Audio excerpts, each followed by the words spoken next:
అనకాపల్లి జిల్లాలో విషాదం జరిగింది. కన్న కూతురు బాధలు తట్టుకోలేక ఓ తండ్రి ఆత్మహత్య చేసుకున్న ఘటన ఆలస్యంగా వెలుగులోకి వచ్చింది. రోలుగుంట మండలం కొమరవోలు గ్రామంలో ఈ ఘటన చోటు చేసుకుంది. ఆస్తి కోసం కూతురు, అల్లుడు చిన్నబ్బాయిని వేధిస్తున్నారు.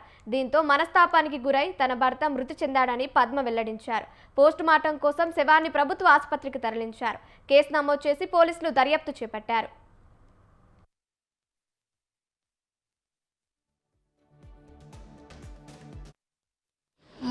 నాకు పిల్లలు లేరండి.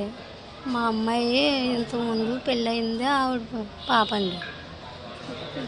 పెళ్ళయి ఇప్పుడు దగ్గర ఒక 50 సంవత్సరాలు అవుతుందండి.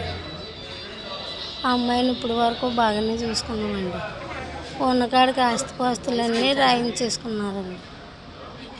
ఇప్పుడు సంవత్సరం బట్టే గొడవ, సరిగ్గా చూడలేదండి. ఇంతకుముందే జరిగిందండి కొట్టడం గర్ర. సంవత్సరం అయిపోతుంది. నాకు పిల్లలు లేరండి. మా అక్క పేరు గొల్లు పద్మ. కొమరోలు గ్రామం, రోలుగుంట మండలం అండి. మా అక్కకు పెళ్ళి 35 సంవత్సరాలు అవుతుంది. మా అక్కకి ఇది రెండో పెళ్ళి. అంటే మొదటి భార్య చనిపోవటం వల్ల మా అక్కని పెళ్లి చేసుకున్నారు. ఆ తర్వాత ఆవిడకి ఒకటే కూతురు. మా అక్కకేం పిల్లలు లేరు. ఆవిడ గవర్నమెంట్ స్కూల్లో టీచర్గా చేస్తుంది. వాళ్ళ ఆయన కూడా పార్ట్ టైం లెక్చరర్గా చేస్తున్నాడు. ఈ ఆవిడకి కూడా మేమే పెళ్లి దగ్గరుండి, అంటే ఆ తాతగారిగా మేమే పెళ్లి చేసాం. దానికి పెళ్లి కూడా తర్వాత ఇంతవరకు ఇంకా పెళ్ళి అయిన దగ్గర నుంచి 6 ఎకరాల పొలం, భూమి అంతా రాయేసి ఇచ్చారు. తర్వాత ఇల్లు కూడా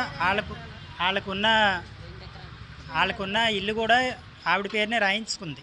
తర్వాత ఇంకా మేము మా తమ్ముళ్ళుగా మేము వేరే దగ్గర స్థలం కొని ఒక ఇల్లు కట్టించాం మా అక్కకి.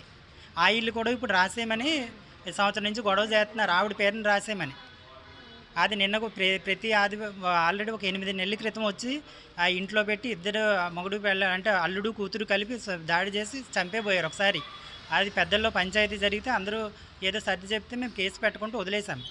ఇప్పుడు నిన్న మళ్ళీ ప్రతి ఆదివారం వచ్చి వీళ్ళని ఇబ్బంది పెడుతున్నారు. నిన్న కూడా ఆదివారం వచ్చి పొలంలో మా బావ మీద దాడి చేసి మొత్తం ఆ ఇల్లు రాయమని ఇప్పుడు గొడవ అనమాట. ఆ ఇల్లు కూడా ఉన్నది ఇంకేం లేదు. ఇద్దరు కూడా కనీసం 2 లక్షలు నెలకు జీతం సంపాదిస్తున్నారు. అయినా సరే వీళ్ళు వచ్చే ఉన్నదాన్ని కూడా మరి తీసుకుంటున్నారు. ఇంకా ఉన్న భూమి అంతా కూడా లాక్కోవడానికి ఇల్లు కూడా ఇప్పుడు రాసేయమని గొడవ. అది రాయనన్నారని చెప్పి మా బావ మీద నిన్న కొట్టారంట.